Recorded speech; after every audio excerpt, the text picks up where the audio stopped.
రేవంత్ రెడ్డి గారు మొత్తుకుంటాను మైకులలో, తెలంగాణ ఈజ్ రైజింగ్. రైజింగ్ అట తెలంగాణ. ఎన్లా rising? Telangana is definitely rising. ఎన్లా? క్రైమ్ రేట్ల రైజింగ్. నువ్వు వచ్చినాక క్రైమ్ రేటు బ్రహ్మాండంగా 23% పెరిగింది. Telangana is rising. అప్పులలో బాగా పెరిగింది. గతంలో కేసీఆర్ గారు సంవత్సరానికి 40,000 కోట్ల అప్పు చేస్తే ఆ అప్పుతోని సంపద సృష్టించిండు, ఆ అప్పుతోని కరెంటు సమస్య పరిష్కారం చేసిండు, అప్పుతోని సాగునీరు తెచ్చిండు, ఆ అప్పుతోని ఇంటింటికి తాగునీరు ఇచ్చిండు, ఆ అప్పుతోని 32 మెడికల్ కాలేజీలు కట్టిండు, 1000 గురుకుల పాఠశాలలు పెట్టిండు, ఆ అప్పుతోని మరి తెలంగాణ రైతులకు 1,00,000 కోట్లు ఇచ్చిండు. నేను రేవంత్ రెడ్డిని అడుగుతున్నా, సంవత్సరానికి 40,000 కోట్ల రూపాయలు కేసీఆర్ ప్రభుత్వం అప్పు చేస్తే అప్పుల పాలు చేసిండని చెప్పి లబలబా అన్నావు.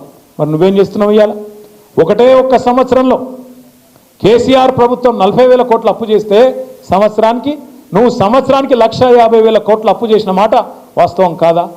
పోనీ 1,50,000 కోట్ల అప్పు చేసినావు, ఒక్క కొత్త పథకం చాలు చేసినావా? ఒక్క ఇందిరమ్మ ఇల్లుకి ఇటుక పెట్టినావా?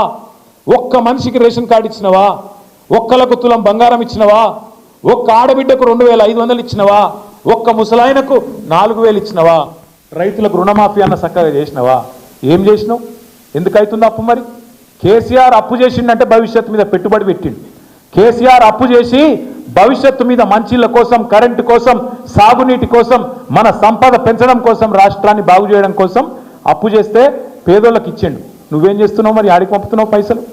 1,50,000 కోట్ల అప్పు చేసి ఒక్క పథకం చేయకపోతివి, ఒక్కటి సగం ఒక్క కొత్త బిల్డింగ్ కట్టకపోతివి, మరి ఏడబోతున్నాయి పైసలన్నీ? దీనికి సమాధానం చెప్పాడు. Telangana is rising. అప్పులలో పెరుగుతుంది, క్రైమ్ రేట్లో పెరుగుతుంది, ఆత్మహత్యల్లో పెరుగుతుంది.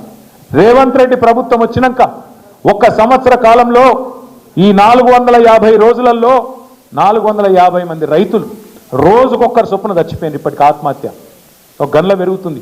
ఆటో డ్రైవర్ల ఆత్మహత్యలు రైజింగ్, నేత కార్మికుల ఆత్మహత్యలు రైజింగ్, గురుకుల పాఠశాలల్లో పిల్లల ఆత్మహత్యలు rising. Yes, Telangana is rising. ఎలా రైజింగ్?